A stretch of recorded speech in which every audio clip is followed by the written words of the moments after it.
Hey, what's going on, man? Brand new episode of the Foul Pole to Foul Pole podcast, brought to you by our friends over at the Carolina Patriot Collegiate League.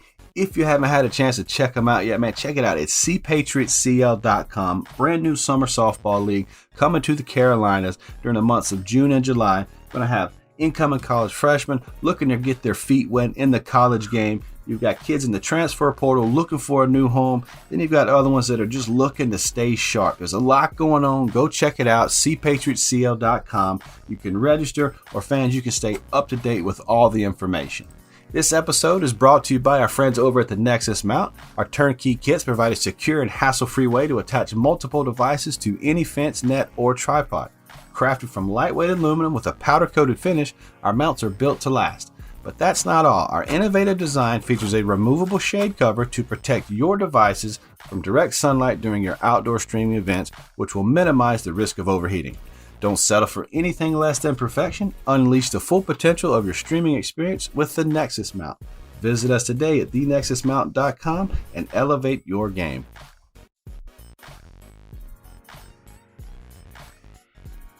Yay, what is going on, man? Coach Tyler here from Black Diamond Softball and Fitness. Got a great one for you today. Today is Thursday, April 4th. We do have a little bit of sad news coming out of Melbourne, Florida. If you guys haven't seen, overnight, I guess it has been posted, it's been released by USSSA Pride that they will no longer be playing this year for the 2024 season as planned.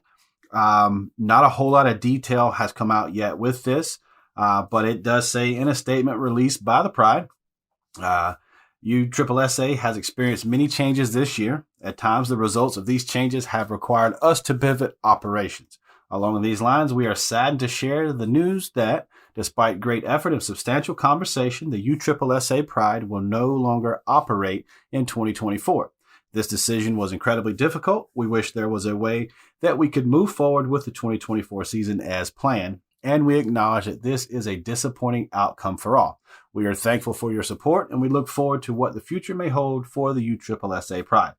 Now, of course, Pride has been a part of the WPF. They have a lot of players that have been drafted or signed or whatever the case. I don't know any more detail other than they won't be participating in the 2024 season. I will try to keep you as up to date with as much information as I can as I try to follow the story, and I do a little bit of digging to kind of see what's going on there. Nonetheless, I hope that USSSA Pride does come back for the 2025 season. If you've ever had an opportunity to go down to Space Coast and kind of take in all that they have to offer, you understand that Vieira, Florida, right around, it's really in that area, that's where Pride is, man. When you have all these tournaments and stuff that go on down there, those players are involved heavily with what goes on there. There's camps, there's clinics, there's games, there's autograph signings, there's memorabilia, there's merchandise, there's all kind of stuff that the Pride do. All the members of the team are awesome to see. I mean, you got a 7-time MPF champion. You have 20 Olympic athletes. So the Pride is professional softball. When you think of professional softball, USSSA Pride is right up there. One of the top 3 teams that you'll always think of, just no matter what. So hope things change. And like I said, I'll be continuing to follow the story. So as we pivot a little bit from that, we're going to be thinking and talking today about what college coaches are looking for when they actually come to a game. Now, yes, they do come to high school games. It's not as often as you would hope, or that you may think. There are times where these college coaches do come and watch high school games. Now, they're not just going to, on a whim, come out to some random high school game that they know nothing about. They don't know any of the players or whatever. That just doesn't happen. It's not like football. It's not like basketball. They get more bang for their buck when they go to showcases or they go to high-level tournaments, like we're talking about, like maybe the Sparkler or some of the Alliance qualifying events, some of these national level stuff with PGF, maybe the Atlanta Legacy, and some of these other bigger showcases. Scenic City, maybe in Alabama, Gulf Shores, some of the stuff that goes on in Florida. So all around, they have these tournaments where they go. And they're going to watch players that they've identified. They're not just going to show up randomly. But when they do show up, they're not looking to see your kid go, 3 for 3 at the plate with 2 home runs and a triple. They know that the kid is talented if they're going to watch him play.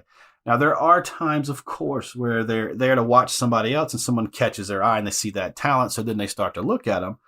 But they don't know any of these girls unless that player has put them on the radar. They don't just, there's so many softball players. Think about it. You got one player that out of 50 teams. So each team has, let's just call it 10. So 50 times 10 is 500 players.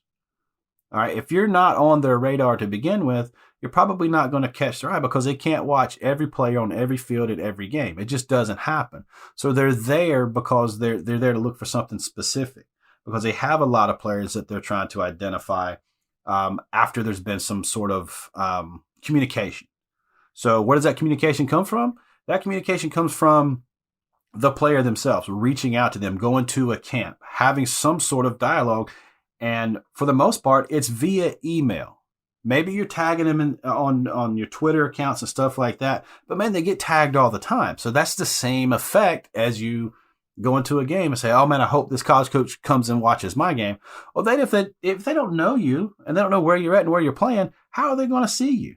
And they're 9 times out of 10, they're not identifying you at a tournament unless you just get lucky where they're there watching somebody, like I said, and you happen to be a teammate or somebody they're playing against. Maybe that's a pitcher that they've already known about. They've got in their schedule. They've made arrangements to come out and watch that pitcher play. And then you happen to be on the opposing team and you have a couple of good at-bats against her. And it's like, oh, wow, who is this girl? Now they're trying to find a player profile sheet. They're trying to figure out, okay, who is number 10 from the South Dakota Vipers? I don't even know what grade is she. What's her GPA? Like, I know no information about her. So how am I supposed to expect to follow up with her? How am I supposed to sort of identify her or whatever? So that's this big gigantic pool of players that they're trying to sift through. So as players and as coaches, let's make it easier on that coach to look at what we're doing. So, but now when we're talking about when they finally get there to the field and they're finally looking at you, you've sent them the schedule, you've made arrangements, they're out there, they're here to see you play. What are they actually looking at? Okay. They're not there to see you go 3 for 3. They're not there to look at you go have 21 strikeouts. It would be cool if you did. It's not going to hurt you. But what they're actually looking at is body language. What they're looking at is seeing how you interact with your teammates. Are you a good teammate? That's the biggest thing. They're looking at your personality. They're looking at who you are. They know you can play. You've sent them clips. They've seen your highlights. You might have a sports recruits page. You might have some other means of highlighting yourself and showing that stuff to where you show everybody. But now you've made the arrangements and they're there to watch you. Now they want to see what kind of person you are. I have talked to people, both coaches and scouts alike, that they get the game. They understand that you know how to play the game because you're playing at this level. You're at a level high enough to where you understand how the recruiting process works. You did enough to get them to come out there. They get that you can field a ground ball, tag up on a fly ball. They get that you can throw pitches and hit your spots, put the ball in play, make these routine plays. They get that. They know you're talented enough to this point. But they want to see how you handle adversity. They want to see, okay, you strike out. How do you respond to that strikeout? Do you hang your head and walk back to the dugout, sit down on the bench, maybe slam your helmet down? They don't want that around their organization. They don't want you around their team, their institution. They don't want that. They want to see you strike out and then turn to that next player, help them identify something. Say, hey, look, she's got a nasty this, or I could not pick up her curveball. It breaks away hard. That changeup, she's throwing that changeup only when she gets ahead. Whatever information you're going to pass them. They're cheating up the middle here. Look how wide open left field is. Sending this stuff, not making it about yourself, but making it about the entire team. They want to see how you are in that dugout. You may be having a crappy game, but you're still trying to pick up your teammates. You're still trying to motivate them.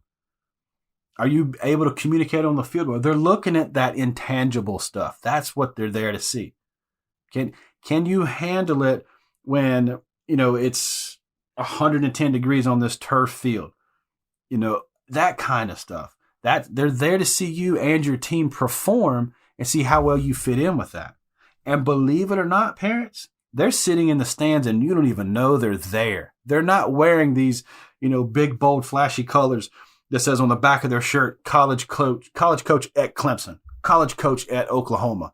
They're not wearing, this big loud hat that lets you know that says, hey, we're here. They don't come pass out pamphlets and flyers to everybody that says, hey, I'm a coach at San Diego State University. I'm here to watch all your children. It doesn't work like that. They're sitting there incognito.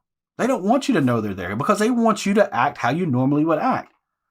So if they're able to somehow identify that this parent is associated with this team and that kid, and that parent is up there just giving the umpire the business, continually talking about coaching decisions, why isn't this happening? Why is that happening? Man, your kid is going to get crossed off of a list. They don't want that. So when they're there, they're looking for the right player with the right attitude and the right personality, the right teammate, and also the parents that go with it. I'm telling you right now, when they talk to coaches, they don't talk to your coach and ask them your stats, right? They talk to what kind of person you are, what kind of grades you've got. They talk about your personality, what kind of teammate you are.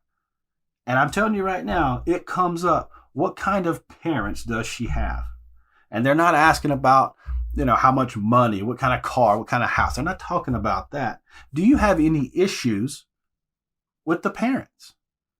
And they don't have those conversations with rando coaches. They don't have them. Some random coach that they don't even know who you are. They have these conversations with coaches that they have relationships with, or at least they have some sort of like a level of acquaintance, right? If your coach doesn't have some sort of relationship with the college coaches and stuff, they need to, because they need to build some level of trust with them. That all kind of rolls in together with this. So going back to that original, they don't just show up randomly, right? They're there for a reason. They want to see how you interact, how you get out of your car. How's your uniform look when you're not actually on the ball field? Do you show up looking like a slob? Do you run on and off the field no matter what? You've got to be the one that's doing the extra stuff. And I know it feels weird. You're going to stand out. And there's this peer pressure. There's this like weird thing of I don't want to stand out because I don't want my teammates to say something. I don't want them to be like, oh, you're doing extra, this or that. Look, do extra. Do extra. Warm up properly. Take the field properly. Come off the field properly. Hustle no matter what. That's what they're there to see. They're just there to see you hit the right cutoffs. They're there to see you make the right communication plays. Running every ball out. If you dribble one back to the pitcher, they want to see you sprint. Nobody on and you drive one out there to left center, they want to see you trying to take second base in case that ball is dropped. That's what they want to see. They don't want to see you just play the game, man. Be a good teammate. Hustle. Communicate effectively. If you have those parents that are a little bit much, remind your parents, like, hey, there's college coaches here. And somehow, some way, they could find out that you're my mom and dad. So don't embarrass me. If you have to have that conversation. Most of the time, you're going to have that conversation.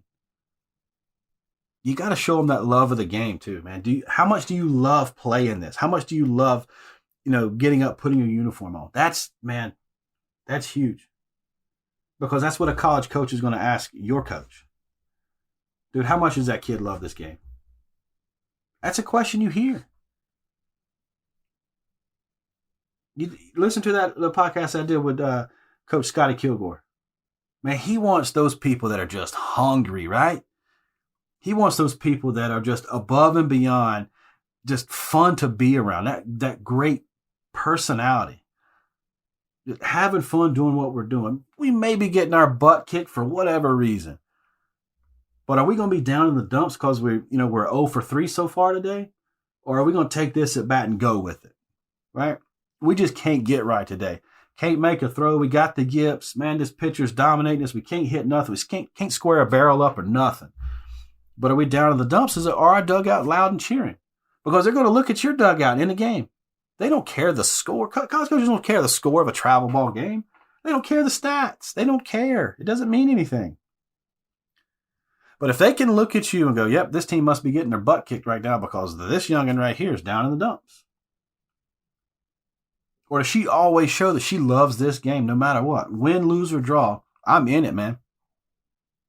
Because the next play is going to be my best play. That's it. Always looking for that next play. Whether you made an error or you made a diving catch, what's next on the menu for me? That's it.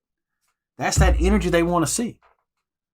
And man, you show up an umpire at a travel game or a high school game, or you try to argue a call or give them some stupid stare like they call a strike and you're like, no, it wasn't. Boy, I'm telling you right now, off my list immediately. I don't need that.